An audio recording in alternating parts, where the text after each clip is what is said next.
G'day guys, John Fleming, Chief Instructor here from FPV Australia.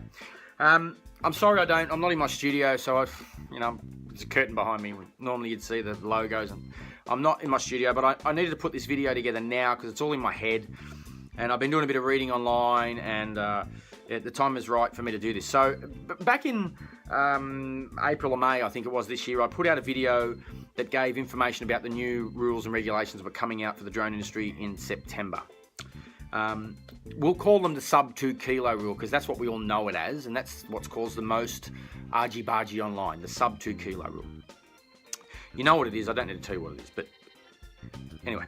So back then I gave you a fact-finding interview, and I said in that fact-finding movie, and I said in that movie that I wouldn't give my opinion. Here we are in the middle of August, and I've been inundated with requests. Every time I speak to someone, they're, what's your opinion, John? What's your opinion? You know what? Now's time to give you my opinion. And I think if you're invested in this industry and you love this industry as much as I do, and you're involved, then you have a right to have your say. And this is mine. And for those that want to listen, here's my opinion. My opinion on the Sub2kg rule, as we'll call it, due for release September or after. My opinion is I think it's silly. And I'll tell you why it's silly. Forget all the stuff about who's paid what for OCs and blah, blah. Just scrap that for a minute. This is why they're silly, and it's very, very simple. Entertain me for a minute. I've got two machines here. Unique Typhoon HA and Unique Typhoon HB. Two identical aircraft. They are both Unique Typhoon H. The manufacturer says they weigh 1.8 kilo. Except this one. I'm going to put a Mars parachute on this because I've just paid $2,000 for it. And when it falls out of the sky, I'd like that parachute to open and bring it down softly so it doesn't destroy itself. If you don't know what a Mars parachute is, just go and Google it. They're drone-saving parachutes. I think there's a country in Europe, for a moment, it might be France, as every drone has to have a parachute. But anyway, I digress. Same aircraft, same motors, same props, same ESC, same airframe, same camera, same battery, same handheld controller, same app, the same machine. The only difference is this one has a parachute on it to make it even more safe, and now it weighs just over 2 kilo. 2.1 we'll call it. This machine does not, and it weighs 1.8. They are both Typhoon H machines. The regulations coming out in September state that this Typhoon H with the parachute, the operator and the controller of that particular device needs the pilot to be certified. He's got to have a control certificate. He has to fly under an OC. So the company has to, or the individual has to have put an application into CASA and put all the manuals in and make sure they've got all the ops library in with checklists and all the mumbo jumbos that go with it, and pre-flight checklists and maintenance checklists and all that stuff. Then he has to do risk assessments and flight plans and flight logs and do all that sort of stuff and do all the paperwork that goes with it. And he needs to, in certain circumstances, carry an airband radio and be licensed and certified to use that airband radio,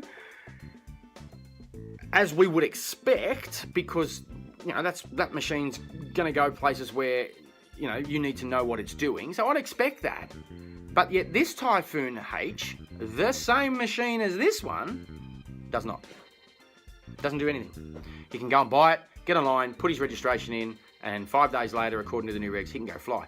Yes, certain regulations about where he can and can't fly, but there isn't this magical mesh that appears over that dude control on that machine that protects that drone from going anywhere but that spot.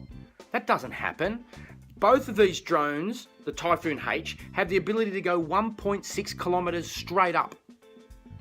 Now that poses two things: risk to whatever's 1.6 kilometers straight up, and risk to whatever's on the ground should it fail. This one that has the parachute, that requires all the certifications and is much more safer because of it, floats down nicely, has to go through all the palaver of job safety assessments and all that stuff, but this guy doesn't. Do you understand? Now you see how it's silly? Can someone explain to me how one machine can be deemed less risky than the other? They are the same machine, but the regulation states because one weighs could be as much as a 20-cent piece heavier than the other, it now clocks this magical 2 kilo mark, and this one is deemed far more risky, so all the certification applies. This one's deemed far less risky, so all the certification doesn't apply. That's why they're silly. The line has been drawn in the sand in the wrong spot. If we lived in a fantasy world where there was a 2 kilo drone and the next size up was 15 kilo, okay, we've got an argument to separate by weight. But it's like saying a 750cc motorcycle on the road doesn't need a license, but the guy who wants to ride a 1600 does. They're both on the road sharing space with other road users. Doesn't make sense, okay? It's worse because these two machines are identical, except for the parachute to make this one more safer. So that's my opinion. I think they're silly. Do I have the answer? No, I don't actually. I really don't know what the answer is. Other than to say that if we are going to allow people to fly these things, recreationally or not, for a commercial business or a hobby business, there needs to be education on some level. People need to understand that just because you're going to fly it down the park and I'm just having it for a bit of fun, it doesn't make it any less risky from the guy who wants to shoot the next commercial for BMW. It just doesn't make sense. The risks are the same. If we put this through a risk matrix, we pop out the same side, that these aircraft can do the same damage and impact the same things, and the outcome can be the same. Why does one need certification and the other doesn't? So I hope that somewhere moving forward we can find some middle ground. I hope that the industry comes together. And if you're in this, I've been in this industry 10 years. I live and breathe this industry. Forget the money side of it. We got to stop everyone's popping up all about, people whinging about money. Forget the money. I live and breathe this industry and have done for 10 years. I love this industry. I love what I do. And I don't want to see it trampled on by bad policy. And these new regulations, I'm sorry, I don't mean to offend the guys who wrote them, but it's bad policy. What is good policy? I don't know yet, but we need to find it. We need to all come together as an industry and go, you know what? Let's put all of our differences aside and go, right, what is best for the industry and what is best for the safety of people who don't care about drones? Because they're the ones that are most at risk. The guy flying it's not at risk. He knows what it's doing.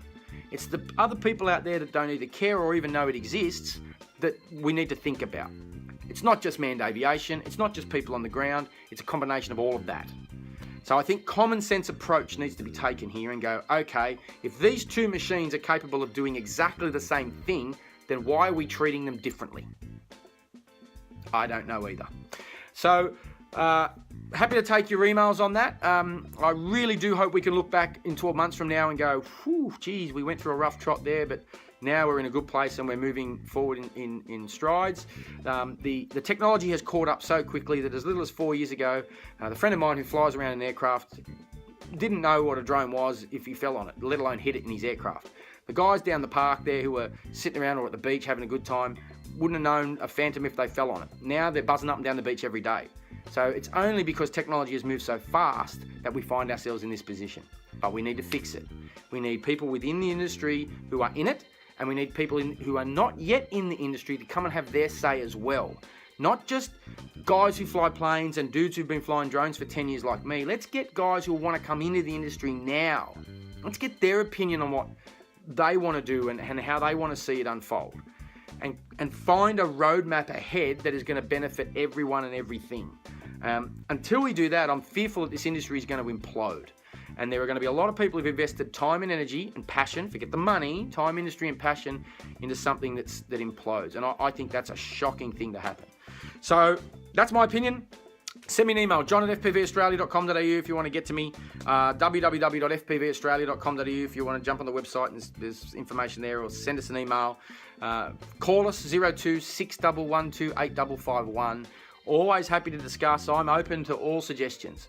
But I seriously think that the current policies that they're looking at rolling out in September is bad policy for the reasons I just explained. Two exact same machines are going to get treated completely different. How that's sensible, I don't know. Just my two bobs. Happy to hear yours. Until next time, and I hope it's in better circumstances, safe skies to everybody, and enjoy.